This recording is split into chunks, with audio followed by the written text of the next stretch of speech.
बिस्मिल्लाहिर्रहमानिर्रहीम। अस्सलामु अलैकुम वरहमतुल्लाहि वबरकातुहू। मोहतरम जनाब शौकत अली साहब, अध्यक्ष उत्तर प्रदेश मजलिस इत्तेहादुल मुस्लिमीन,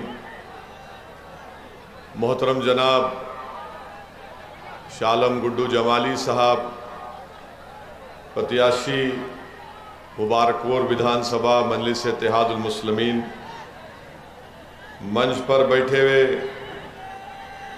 मास्टर विक्रम साहब, बाल रूप सरोज साहब, संजय बटोरा साहब, अमरचंद यादव साहब, दिनेश मौर्या साहब और तमाम कौम और मिल्लत के ज़िम्मेदारान, मोअज़्ज़िज़ उलमा इकराम, मेरे गयूर नौजवान साथियों और मेरी इज़्ज़तदार माँ और बहनों, आप तमाम का बेहद शुक्रिया कि आपने अपना कीमती वक्त निकाल कर आज की इस मीटिंग में शिरकत की। आपने तफसीली बात मोहतरम जनाब गुड्डू जमाली साहब से सुन ली। मैं आपसे सिर्फ यही गुजारिश करने आया हूँ कि 7 तारीख के दिन आप तमाम लोग मुत्तहिदा तौर पर अपने एक एक वोट का इस्तेमाल करिए और याद रखिए, अगर आप मुत्तहिद होकर अपने वोट का सही इस्तेमाल पतंग के निशान पर मोहतरम जनाब गुड्डू जमाली साहब के हक़ में करेंगे तो ये कामयाबी सिर्फ गुड्डू जमाली साहब की नहीं होगी, बल्कि ये कामयाबी आप तमाम के इत्तेहाद की, आपके सियासी शऊर की कामयाबी होगी। मेरे अजीज़ दोस्तों, मेरी इज़्ज़तदार माँ और बहनों, मैं सबसे पहले शुक्रिया अदा करता हूँ गुड्डू जमाली साहब का। उनको मुबारकबाद भी देता हूँ कि उन्होंने मजलिस इत्तेहादुल मुस्लिमीन से अपना टिकट लिया और मुबारकपुर की विधानसभा से मजलिस इत्तेहादुल मुस्लिमीन के प्रत्याशी बने। मैं आपको इसलिए कह रहा हूं कि हम ये बता रहे हैं आपको कि ये मजलिस जो लड़ रही है, पिछले 64 साल से हम भारत की जमहूरियत में, भारत के लोकतंत्र में हिस्सा ले रहे हैं और हमारा मानना ये है कि जब तक आपकी सियासी क़ियादत, आपका नेता नहीं बनेगा, आपके मसाइल, आपके तकालीफ, आपके नाइंसाफ़ियों का ख़ात्मा नहीं होगा। हमारा पैगाम यही है कि भारत का संविधान जिसको बाबा साहिब अम्बेडकर ने बनाया, उस संविधान में बाबा साहिब ने प्रियम्बल में लिखा, लिबर्टी आज़ादी, इक्वालिटी यानी मसावात, फ्रेटर्निटी भाईचारगी और जस्टिस इंसाफ। ये 4 चीज़ें ऐसी हैं कि अगर आपको इन चारों चीज़ों को हासिल करने का है, इंसाफ को, मसावात को, भाईचारगी को, तो आपको एक सियासी ताकत बनना पड़ेगा। अम्बेडकर ने यह संविधान ज़रूर बनाया, मगर अम्बेडकर ने कहा कि इन 4 चीज़ों को जब तक पिछड़ा समाज, अति पिछड़ा समाज, दलित और अल्पसंख्यक समाज, जब तक तुमको इंसाफ नहीं मिलेगा, भाईचारगी नहीं होगी, मसावात नहीं होगा, तुमको आज़ादी नहीं मिलेगी। और आज़ादी का मतलब इज़हारे ख्याल का, बोलने का, अपने हम क्या खाएंगे, क्या पहनेंगे, वो हमारा मौक़िफ़ है। ये जब तक आप अपनी सियासी क़ियादत को नहीं बनाएंगे, आप अपने मसाइल को हल नहीं कर सकते। यही लड़ाई मजलिस इत्तेहादुल मुस्लिमीन की है। हमारी लड़ाई किसी हमारे हिंदू भाई के खिलाफ ना थी, ना है, ना कभी रहेगी। अगर आज असदुद्दीन ओवैसी हैदराबाद से निकलकर मुबारकपुर की मुबारक सरजमीन पर आया है, तो मैं 2 मरतबा का विधायक और 4 मरतबा मुझे हैदराबाद की अवाम ने अल्लाह के फजलो करम से मुझे सांसद के तौर पर मुंतखब किया और अगर कोई 4 मरतबा पार्लियामेंट का इलेक्शन जीतता है तो मुझे हर समाज का साथ मिलता है हैदराबाद में, तभी तो हम जीतते हैं। हमको जो मुकाबला करने हमसे बीजेपी के लोग आते हैं, हमसे मुकाबला करने कांग्रेस के लोग आते हैं, जब उनको हार तो बोलते हैं ओवैसी ने ध्रुवीकरण की राजनीति की, ओवैसी ये किया। मैं आपको ये बताने आया हूं कि मैं जिस खानदान से या जिस घराने से आता हूं, मैं कोई नवाब खानदान से निकल कर नहीं आया, मैं कोई रईस खानदान या आला खानदान से निकल कर नहीं आया। मेरे बुजुर्ग वकालत करते थे, मेहनत और जुस्तजू की, अपने उसूलों पर डट कर कायम रहे। उन्होंने कहा कि हम भारत के संविधान में रहकर अपनी सियासी लड़ाई लड़ेंगे। आज यही वजह है कि सरजमीन हैदराबाद में मजलिस इत्तेहादुल मुस्लिमीन ने 1984 में अक़लियतों के लिए, मुस्लिम अक़लियत के लिए एक मेडिकल कॉलेज खोला, engineering, MBA, MCA, school of nursing, school of pharmacy खोला। हम 2 अस्पताल चलाते हैं। हर साल गवर्नमेंट के 10वीं जमात के उर्दू मीडियम स्कूल में उनकी 10वीं जमात की एग्जामिनेशन फीस हम देते हैं, उनके लिए बैग देते हैं। और अगर कोई बच्चा या बच्ची उसमें उनका 80-90% ग्रेड आता है तो एक एक को 5-5, 6-6 हज़ार का नक़द इनाम देते हैं। ये काम कैसे किया हमने ये काम इसलिए किया कि वहां की अवाम ने मजलिस इत्तेहादुल मुस्लिमीन को अपने मताए अजीज माना, मजलिस इत्तेहादुल मुस्लिमीन की क़ियादत बनाई, सियासी क़ियादत बनाई, मुत्तहिद हुए, क़ियादत बनाई। तो मजलिस ने इन चीज़ों को कायम किया। ये तमाम इदारे असदुद्दीन ओवैसी के ख़ानदान के नहीं हैं। ये तमाम इदारे मेरे मरने के बाद मेरी औलाद में नहीं जाएंगे। ये कौम का सासा है और कौम ही इसकी मालिक रहेगी और सुबह क़यामत तक आबाद रहेंगे। तो ये काम करने के लिए मैं आपसे अपील कर रहा हूं कि काम आपको करना है। और कैसे होगा काम?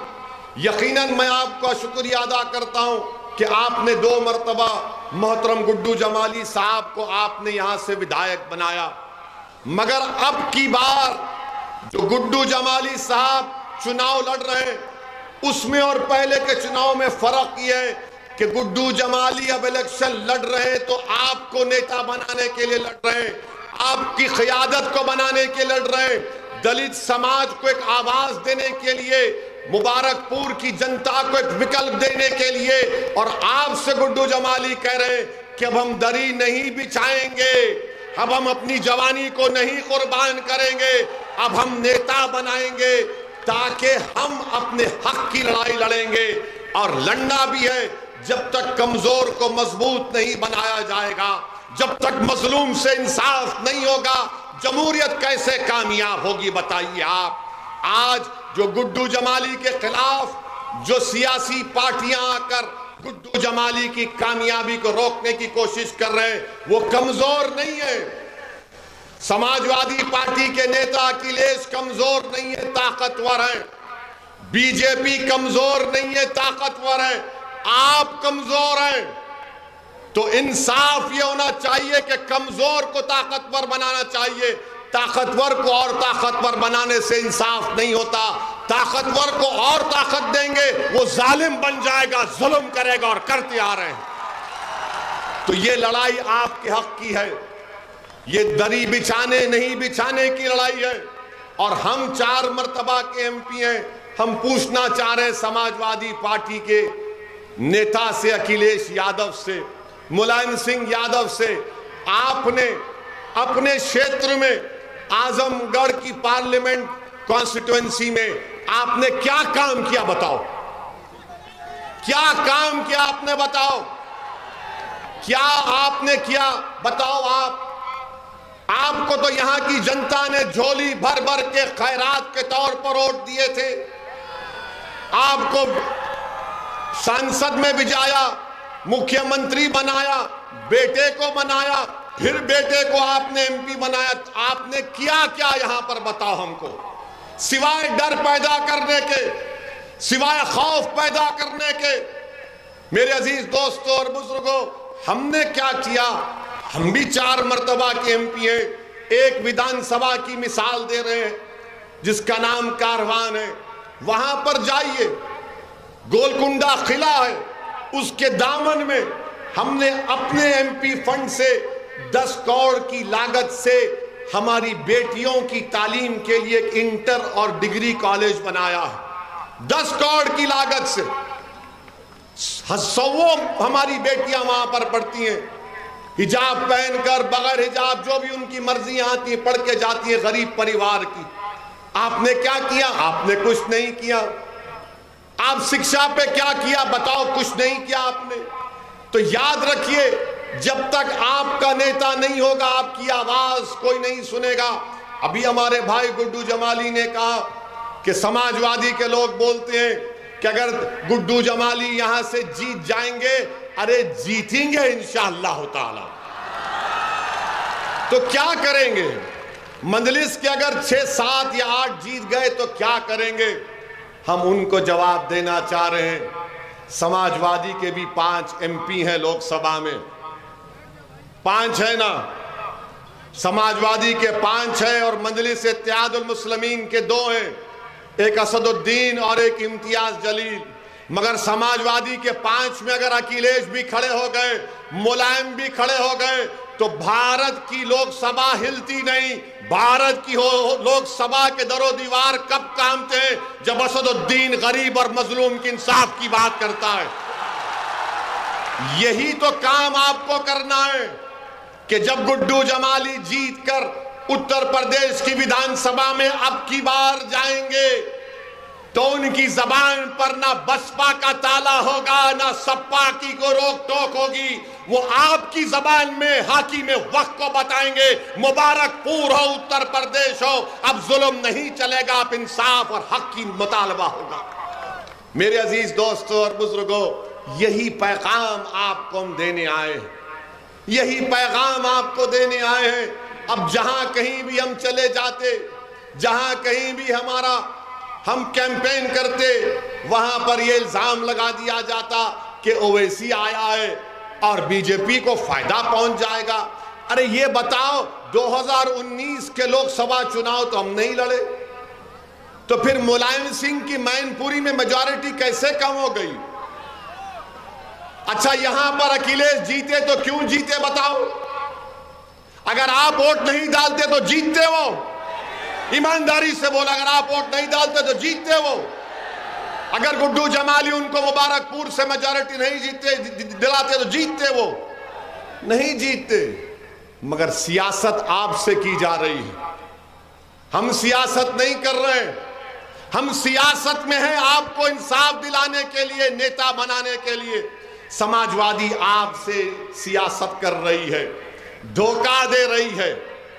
क्यों नहीं मुबारकपुर को, जब दिल्ली हमारे देश की राजधानी है, मुंबई हमारी कमर्शियल राजधानी है, क्यों नहीं मुबारकपुर को इल्म की राजधानी बनाया जाए?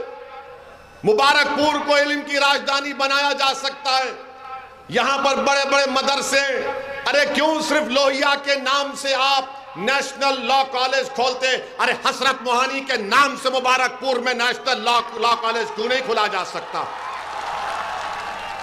खुलना चाहिए, मगर कोई तो बोल ही नहीं पाते। अच्छा, आपसे अब आके समाजवादी के लोग आपके इलाकों में, हमारे घर में, अतराफ में आकर खौम खौम खौम की बात करते हैं ना। ए भैया, कौम की बात है, कौम का मामला है। और कौम का क्या हाल है? हमने आज से 8 महीने पहले माहिरीन को बिठाकर हमने एक स्टडी करवाई कि उत्तर प्रदेश में अल्पसंख्यक समाज मुसलमानों का क्या मौक़िफ़ है। रिपोर्ट है हमारे पास, हमारे वेबसाइट पर अवेलेबल है। आपको मालूम, जो कौम की बात करते हैं उनसे पूछो। और अगर हम जो कह रहे हैं, अगर कोई इनकार कर रहा है, आंकड़े दे रहे हैं, जगह बता दो, 7 तारीख से पहले वक्त बता दो, चाहे दुनिया का बड़ा माहिर सप्पा वाले ला लो, 10 मिनट के अंदर तुम उठकर भाग जाओगे हमारे सामने से। आपको तकलीफ होगी हम जो बयान कर रहे हैं। आपको मालूम उत्तर प्रदेश में अगर 10 मुस्लिम छोटे बच्चे और बच्चियां हैं तो 7 पढ़ना लिखना नहीं जानते, हिसाब किताब करना नहीं जानते। आपको मालूम उत्तर प्रदेश में सबसे कम बैंक अगर किसी इलाकों में है तो अल्पसंख्यक समाज और दलित इलाकों में बैंक कम है। इसका जिम्मेदार मैं हूं। क्या आपको मालूम अगर 10 बच्चे हाई स्कूल को जाते हैं तो सिर्फ 3 मुकम्मल करते, यानी 7% हाई स्कूल मुकम्मल करते, इसका जिम्मेदार मैं। ग्रेजुएट सिर्फ 4% है मुसलमानों के, इसका जिम्मेदार मैं। 5 और 14 साल के दरमियान में सबसे ज्यादा उत्तर प्रदेश में बच्चा मजदूरी करने वाले कौन? मुसलमान, इसका जिम्मेदार मैं। आप बताइए सबसे कम जमीन किसी के करें तो 2% भी नहीं है मुसलमान, इसका जिम्मेदार मैं हूं। आपको मालूम कि सबसे पहले 6 साल पहले कोई इस दुनिया से चला जाता है फॉरवर्ड क्लास से तो आप हैं। कौन जिम्मेदार है इसका? अगर मुबारकपुर में किसी मुस्लिम घर में एक घर में खर्चा 7 रुपये होता है तो वही दिल्ली हैदराबाद में 10 रुपये खर्च होते हैं। क्यों? इसका जिम्मेदार मैं। सबसे ज्यादा नौजवान अगर उत्तर प्रदेश, मुबारकपुर, आजमगढ़ छोड़कर मुंबई, दिल्ली, पंजाब जाता है तो मुसलमान सबसे ज्यादा कमाकर पैसा वापस भिजाने वाला वो मुसलमान। फिर बताओ इंसाफ क्यों नहीं होता? क्योंकि तुम्हारी आवाज नहीं है, तुम्हारा कोई नेता ही नहीं है। और ईमानदारी से हमारी बात का जवाब दो आप। क्या आपने कभी आंकड़े सुने आपके बर्बादी के? तुमने कभी सुना ये कि ये हाल जमीन पर हमारा करके रख दिए? इसीलिए हमको बदनाम किया जाता है कि ओवैसी भड़काऊ भाषण देता है। मैं भड़काऊ भाषण कभी नहीं दिया, ना दूंगा। मैं सच्चाई को बयान कर रहा हूं और जब तक अल्लाह जिंदा रखेगा सच्चाई को बयान करता रहूंगा। और एक बात हमारी सुनिए, और एक बात आपको समझाने के लिए, ताकि 7 तारीख को आप मुतमईन होकर आप वोट डालेंगे गुड्डू जमाली को इंशाअल्लाह। आपको हमने क्या कहा था? जिस समाज के पास नेता है उसी की आवाज को सुना जाता है। आजम खान मंत्री थे, आजम खान मंत्री थे ना? थे। मुख्यमंत्री अखिलेश थे। आजम खान जेल में क्यों है? उन्होंने मंत्रालय में किसी लोगों का ज्यादा नौकरी दे दी। आजम खान जेल में है और भैया हेलीकॉप्टर में फिर रहे। भैया सुनिए, भैया ने लखनऊ से आगरा की रोड बनाई, भैया ने स्टेडियम बनाया, भैया ने रिवर फ्रंट बनाया। राजा हरिश्चंद्र के जानशीन थे। दूध नहीं पिया, मलाई नहीं खाई, घी घर को लेकर नहीं गए। अरे पूरी भैंस को उठाकर लेकर चले गए, मगर जेल में आजम है और अखिलेश बाहर है। तो मालूम हुआ आपकी आवाज नहीं है, आपकी आवाज नहीं है, कोई पूछने वाला नहीं है। बताओ, मोदी जी ने कहा था अखिलेश पे इतना इल्जाम। मोदी जी आप भी मिले हुए हैं क्या? मोदी को आजम का नाम पसंद नहीं है, मगर अखिलेश है तो कहते हैं कि भाई का बेटा है, आजम सौतेला है। और एक मिसाल, महाराष्ट्र के नवाब मलिक उतरोला के रहने वाले हैं, बलरामपुर जिले के। नवाब मलिक पर इल्जाम क्या है कि उन्होंने 1999 में एक जमीन खरीदी, वो नहीं खरीदे, वो जेल में चले गए। और उन्हीं की राष्ट्रवादी कांग्रेस का डिप्टी सीएम है।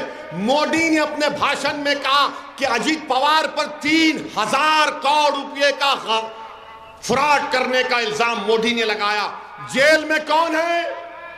नवाब मलिक है, क्योंकि नवाब मलिक सौतेला है और मोदी के लिए अजीत पवार भाई है। आपकी कोई आवाज नहीं है। अब जब हमने इसको उठाया तो समाजवादी और महाराष्ट्र में खलबली मच गई कि अरे इसकी जबान को कोई तो रोको, ये क्या क्या बोले जा रहा है। ये सच्चाई हम आपसे कह रहे हैं। गुड्डू जमाली से जो सुलूक किया गया, क्या वो आपको पसंद है? मेरे भाई, अगर असदुद्दीन ओवैसी मुबारकपुर का नहीं हूं, अगर मैं आपके घर पे आ जाऊंगा और आपसे कहूंगा कि मैं तुम्हारे सामने झोली फैलाकर तुमसे भीख मांग रहा हूं कि गुड्डू जमाली को कामयाब कर दो, तो आप बोलेंगे यार मेरे घर को आ गया ये लड़का, ये दीवाना मेरे घर को आ गया। आप बोलेंगे बैठो, सर पे हाथ रखाएंगे, बुजुर्गों से पानी पिलाएंगे और बोलेंगे तुमने हमारे घर पर आया, तुमने हमारे चौखट पर आ गए तुम, अब हम तुम्हारा साथ देंगे। अखिलेश यादव ने क्या किया? गुड्डू जमाली को मुबारकपुर से अपने घर पर बुलाया, घर के अंदर बिठाया और बोला कि कहां से लड़ना चाह रहे लड़ लो, आप पूछ लो गुड्डू जमाली साहब से। आप हम जाने के बाद घर पे बुलाकर पीठ में खंजर मारता है ये और बोलता है कि टिकट नहीं देंगे। अरे अखिलेश, अब हम टिकट मांगने वाले नहीं, हम बांटने वाले बन चुके हैं इंशाअल्लाह ताला। तुम घर कर बुलाकर किसी मेहमान की तौहीन करते हो, वो तुम्हारा तरीका होगा। अगर हमारे घर पर हमारा दुश्मन भी आ जाता है तो हम उसको गले लगा लेते हैं, ये हमारा तरीका है। मेरे अजीज दोस्तों और बुजुर्गों, इसीलिए हम आपसे कह रहे कि अब दरी नहीं बिछाएंगे, अब दरी नहीं बिछाएंगे। और अखिलेश यादव से पूछा गया कि कर्नाटका की वो बच्ची जो हिजाब और निकाब का मसला चल रहा है, मीडिया ने पूछा बोलो अखिलेश इस पर कुछ बोलो, तो अखिलेश ने कहा सुनाई नहीं दे रहा है। हिजाब और निकाब की बात आई तो बहरे पड़ गए, और जब बात आई पूछा गया मीडिया ने मुस्लिम वोट, तो कहा कुछ नहीं सुनाई दे रहा है। आपने सुना ना वो वीडियो अखिलेश का? अब अखिलेश को क्या सुनाई दिया मालूम आपको? अखिलेश को क्या सुनाई दिया? अखिलेश को सुनील सिंह की तकरीर सुनाई दी जिसमें उसने कहा था कि मुस्लिम महिलाओं को जो मरे हुए हैं उनकी कब्रों से निकाल कर उनका बलात्कार किया जाएगा। उसकी तकरीर को अखिलेश ने सुना। अब बताओ मुबारकपुर की जनता, तुम किसको सुनोगे? हिजाब और निकाब को सुनोगे या उन लोगों का साथ दोगे जो अखिलेश के साथ खड़े होकर हमारी मां और बहनों से इस तरह की रिकेक हरकत करना चाहते थे? तुम्हारे कान तो जिंदा है ना, अभी तुम्हारे कान में तो सच्चाई जा रही है। फैसला 7 तारीख को आपको करके बताना पड़ेगा। जिसने हमारे हिजाब और निकाब और मुस्लिम वोट की आवाज उसके कान तक नहीं पहुंची, मगर जो जुल्म करता है, जिसने बदतमीजी के अल्फाज अनाप शनाप बका, आज वो अखिलेश की पार्टी में अखिलेश के बाजू खड़ा है। ये फैसला आपको करना है मेरे अजीज दोस्तों, मेरी इज्जतदार मां और भाई। बताइए आप, और फिर इतने कमजोर तो हम नहीं हुए हैं कि हम जमीर की आवाज पर कोई अच्छा फैसला ना ले पाए। मेरे अजीज दोस्तों और बुजुर्गों, मैं सलाम करता हूं कर्नाटका की उस बच्ची को। और आज भी हमने एक वीडियो देखा, वो बच्ची हिजाब पहनी हुई है, स्कूल को अंदर जा रही है और 3 बलवाई उसको रोककर बहस कर रहे हैं कि हिजाब पहनकर क्यों जा रही है। मैं मुबारकपुर से उस बच्ची को सलाम करता हूं और अल्लाह से दुआ करता हूं कि अल्लाह तुम्हारे जज्बे को जिंदा रखे, तुम्हारी नस्लों में सुबह क़यामत तक वो जज्बा अल्लाह जिंदा और बरकरार रखे। और यहां पर हमारे ये जो हमारे मुखालिफिन है, उन्होंने बोला ओवैसी ने हिजाब और निकाब को उत्तर प्रदेश में क्यों लाया? हमने कहा कि फिर क्यों नहीं लाएंगे? बोले क्यों? बोला भारत के संविधान की धज्जियां उड़ाई जा रही हैं। जिस संविधान को अम्बेडकर ने अपने खून पसीने से बहाया, उसकी धज्जियां उड़ाई जा रही। उस संविधान में आर्टिकल 29 है। आर्टिकल 29 कहता है कि जिस किसी का जो कल्चर है वो उसका फंडामेंटल राइट है। मेरा फंडामेंटल राइट है। सुप्रीम कोर्ट ने कहा कि कौन क्या पहनेगा, क्या खाएगा, वो फंडामेंटल राइट है, राइट टू चॉइस। मैं सर पे टोपी पहनता था, पहनता रहूंगा। मेरे चेहरे पे दाढ़ी है, दाढ़ी रहेगी। मेरी बेटी अगर हिजाब निकाब करना चाह रही तो पहनेगी, क्योंकि संविधान इजाजत दे रहा है। अगर कोई माइका लाल बोलेगा कि हिजाब निकाब नहीं पहन सकते, सर पे टोपी नहीं लगा सकते, दाढ़ी नहीं छोड़ सकते, अरे माइका लाल तुम होंगे, मैं इस देश का बेटा हूं और कोई किसी में ताकत नहीं है कि मेरी शनाख्त को खत्म कर सके। मेरी शनाख्त रहेगी। हमने कहा कि जब ओवैसी, हमने कहा कि जब मैं पार्लियामेंट में सर पे टोपी पहनकर जाता हूं तो क्या मुझे कोई रोक सकता है पार्लियामेंट में? मेरे अजीज दोस्तों और बुजुर्गों, ये फर्क है। इनके 5 MP हैं, आपके 2 हैं, और 2 में से एक खड़ा हो जाता है तो बीजेपी के 300 MP खड़े होकर कोई बोलता बैठ जाओ, कोई बोलता खड़े हो जाओ, कोई बोलता क्या क्या बोलते हैं। मगर जब समाजवादी के लोग खड़े होते हैं वो बोलते अपना है बोलने दो, अपना है बोलने दो। मेरे भाई, जब हम 2019 जुलाई में 4थी मर्तबा MP बनकर गए, हर MP को ओथ लेना पड़ता, हल्फ लेना पड़ता। हमने अल्लाह के नाम पर, भारत के संविधान पर ओथ लिया। इम्तियाज जलील मेरे साथ थे तो हमने, इम्तियाज जलील बोले असद भाई खामोशी बहुत है। हम बोले ठहरो, अभी जैसा हमारा नाम पुकारा गया बीजेपी के 300 MP खड़े हो गए। इनको हम नजर आए तो ये मर्द होते, हमको देखकर ही नारे मारना शुरू कर दिए। क्या क्या नारे लगाए, बहरहाल बोल नहीं सकते, अनाप शनाप बहुत बका। हमने कहा ठीक है तुम पुकारो, हम हल्फ ले लिए। उसके बाद हमने कहा जय भीम, जय भीम, और कहा तकबीर, अल्लाह अकबर। बीजेपी के MP की तरफ पलट कर देखे हम, बोलो बेटा अब क्या है? समझ में नहीं आया, जय भीम और अल्लाह अकबर बोल दिया। बाद में बीजेपी के MP बोले ये कहां से आता तुम्हारे दिमाग में? हमने कहा दिमाग में आने का नहीं, ये हमारी सोच है जय भीम, ये हमारी सोच है जय भीम, और हमारी आवाज है अल्लाह अकबर। मेरे अजीज दोस्तों और बुजुर्गों, जो लोग आपसे कहेंगे कि मजलिस फिरका परस्त पार्टी है, हम उनसे बोलना चाह रहे हैं। एक मिसाल आपको देता हूं कि हमारी गाड़ी पर हमला हुआ, 4 गोलियां चलाई गई। 3 फरवरी को गोलियां चलाई गई, अल्लाह का करम था हम बच गए। हम 4 मर्तबा के MP हैं, 6 फीट करीब से हमने अपनी मौत को देखा, मगर उस दिन हमारा वक्त नहीं था। मगर जब हमारा भाषण हुआ पार्लियामेंट में, क्या हमने कहा जिस तरह राजीव गांधी ने कहा था कि जब एक पेड़ गिरता है जमीन पे तो जमीन हिल जाती है? क्या हमने कहा था कि रिएक्शन का काउंटर रिएक्शन होगा? क्या हमने किसी मजहब के बारे में कहा, किसी समाज के बारे में कहा कि इनका वो समाज से है, वो रिलीजन से नहीं कहा? हमने क्या कहा भारत की पार्लियामेंट में? इनको कट्टर कौन बनाया, कट्टरपंथी कौन बनाया इनको? बताओ, जब हम पे गोलियां चलाई गई तब भी हमने अपने उसको बहाना नहीं बनाया ध्रुवीकरण की राजनीति करने का। और हम तो कह चुके हमारे खानदान में हमारे भाई बहन को कि अगर हम मर भी जाते तो किसी के ऊपर आंच नहीं आनी चाहिए, क्योंकि हमारा वक्त तय हो चुका है इस दुनिया से जाने का। हमको डर नहीं है मौत से, याद रखिए, हम बिल्कुल डर नहीं है मौत से। डर इस बात का है कि जब जमीन में जाएंगे, जब हिसाब किताब होगा, पूछा जाएगा कि बताओ, जब मैदान होगा, हिसाब किताब होगा, उस दिन का डर है हमको। इस दिन के इन लोगों से नहीं डरते हम, इनके बाप से, इनके दादा से, इनकी आल औलाद से नहीं डरते हम। 4 गोलियां चला रहे, 1 लाख चला लो, अगर अल्लाह ने फैसला नहीं किया तो कुछ नहीं होगा।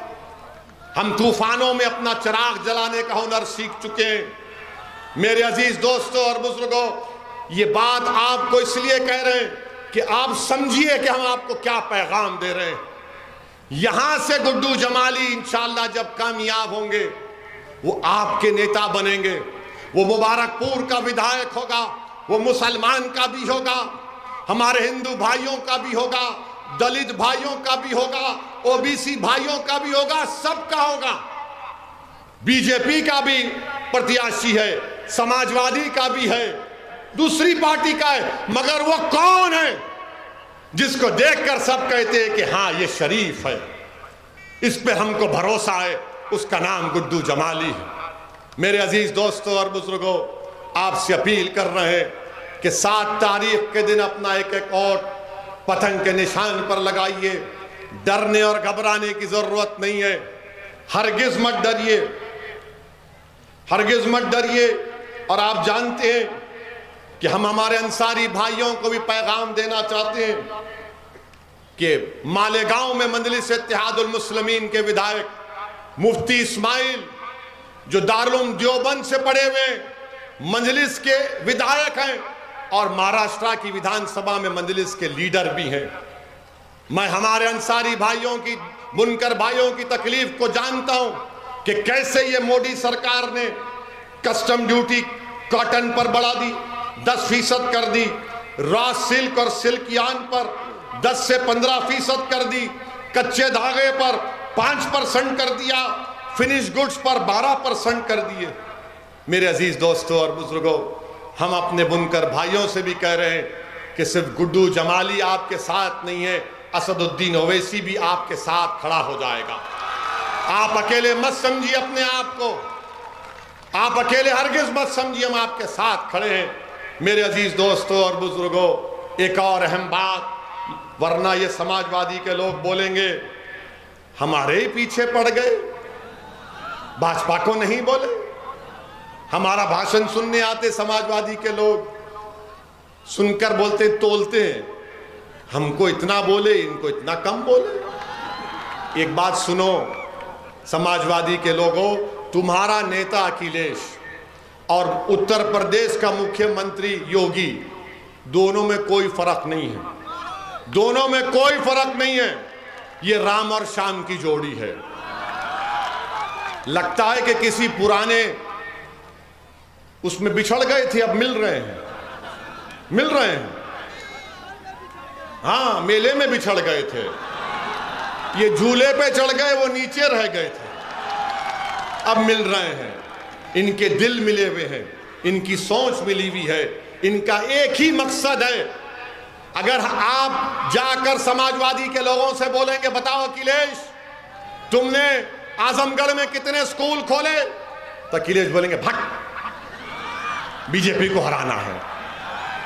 आप जाके बाबा से पूछेंगे बाबा अल्पसंख्यक समाज दलित को स्कूल, तो बाबा बोलेंगे मुल्ला जी क्यों पढ़ेंगे, पढ़ने की जरूरत नहीं है। ये हाल बनाकर रख दिए हमारा। आपकी कोई इज्जत नहीं है, आपका कोई मान सम्मान नहीं है, क्योंकि समाजवादी ये जानती है कि आप कहां जाएंगे इनको छोड़कर। याद रखो, आप कल तक आपके पास कोई मुतबादिल नहीं था, विकल्प नहीं था। आज आपके पास एक विकल्प है, मुतबादिल है, उसका नाम मजलिस इत्तेहादुल मुस्लिमीन है, उसका नाम गुड्डू जमाली है। आप अगर एक गुड्डू जमाली को कामयाब करेंगे तो लो याद रखिए, उत्तर प्रदेश की विधानसभा में आप रोज गुड्डू जमाली की आवाज सुनेंगे, रोज लड़ेगा आपके लिए। और गुड्डू जमाली को अल्लाह ने बहुत दिया है, गुड्डू जमाली किसी का मोहताज नहीं है। ओवैसी को अल्लाह ने बहुत दिया, हम किसी के मोहताज नहीं है। हम तो हमेशा अल्लाह के मोहताज थे और हमेशा अल्लाह के मोहताज रहेंगे। और जब कभी हमको तकलीफ होती है तो हम दुआ करते हैं कि हस्बुनल्लाहु व निअमल वकील, हस्बुनल्लाहु व निअमल वकील, अल्लाह हमारे लिए काफी है। मेरे अजीज दोस्तों और बुजुर्गों, आपको यही पैगाम देने आए हैं कि मुत्तहिद हो जाइए, अपना एक एक वोट का इस्तेमाल करिए। पतंग का निशान आपका निशान है। 7 तारीख के दिन मुबारकपुर के आसमानों में सिर्फ पतंग नजर आना चाहिए। उन लोगों का साथ मत दीजिए जो आपकी बर्बादी के जिम्मेदार हैं। उन लोगों का साथ मत दीजिए जो आपको दूसरे दर्जे का शहरी बनाना चाहते हैं। मैं हमारी इज्जतदार माँ और बहनों से भी अपील कर रहा हूं कि आप भी सरपरस्ती करिए हमारी, आप भी हमको राह दिखाइए। और मैं सलाम करता हूं उन नौजवानों को जिसके ताल्लुक से समाजवादी के लोग कहते हैं कि ओवैसी का भाषण सुन के नौजवान जज्बाती हो जाता है। अरे जज्बात ही सब कुछ है, अगर जज्बात नहीं है तो जिंदगी नहीं है। मैं सलाम करता हूं नौजवानों को जो जज्बाती हो जाती हैं। अपने जज्बात को काबू में रखिए, अपने जज्बात को सही राह दिखाइए और 7 तारीख के दिन पतंग के निशान पर वोट लगाइए। और आखिर में आपको बताना चाहते हैं कि आजकल अमित शाह के बारे में बोल के खत्म करते हैं। हमसे कहा गया कि अमित शाह के बारे में बोलिए। आजकल अमित शाह ने, उनकी एक तकरीर किसी ने हमको भिजाई, भाषण उनका, वो आजकल जैसा बाबा मौसम वैज्ञानिक बन चुके हैं। मैं 10 तारीख के बाद आजमगढ़ से हवा निकाल दूंगा। बाबा ये कौन सी मशीन आपके पास है हवा निकालने की? आप क्या पेंचिस के डॉक्टर बन चुके हैं? क्या आप पेंचिस के डॉक्टर बन चुके हैं? तो अमित शाह ने अपने भाषण में कहा वो समय के यात्री बन चुके हैं, समय के यात्री। उन्होंने एक जगह पर कह दिया कि मैं 2030 में यहां पर आया था। अरे कहां पर आए थे भाई आप? फिर एक जगह कह दिया मैं 2080 से मोदी जी के साथ हूं। क्या शाह साहब, आप तो समय के यात्री हैं, 30 में भी चले गए, हम तो 22 में ही फंसे हुए हैं। 2080 में चले गए, हम 22 में ही फंसे हैं। बहरहाल बीजेपी हर महाज पर नाकाम साबित हो रही है। और हमारी बात को याद रखिए, जैसा मतदान हो जाएगा शाम तक पेट्रोल डीजल और गैस की कीमतों में इजाफा हो जाएगा। ये इजाफा हो जाएगा, याद रखना हमारी बात को। इसीलिए आप पे जरूरी है कि आप यहां से गुड्डू जमाली साहब को कामयाब करिए। मैं शुक्रिया अदा करता हूं हाजी मंजूर साहब का, हाजी रफ़ी साहब का, हाजी नुमान साहब का, हाजी लुकमान साहब का, हाजी साबिर का, नईम साहब का, मुफीद अहमद पप्पू साहब का, जुबैर अहमद साहब का, महबूब अंसारी प्रधान साहब का और अफरोज साहब का, तमाम का। क्या आप लोग ये वादा कर रहे हैं कि 7 तारीख को आप सब मिलकर गुड्डू जमाली को पतंग के निशान पर बटन दबाएंगे? हाथ उठाकर पैगाम दे दीजिए। हमारी माँ और बहनों से भी अपील कर रहे हैं कि आप भी इसको याद रखिए, ये आपकी लड़ाई है, आपको अपना कायद बनाने का है और गुड्डू जमाली को आप कामयाब करेंगे, आपकी कामयाबी होगी। बहुत बहुत शुक्रिया। अस्सलाम वालेकुम व रहमतुल्लाहि व बरकातहू।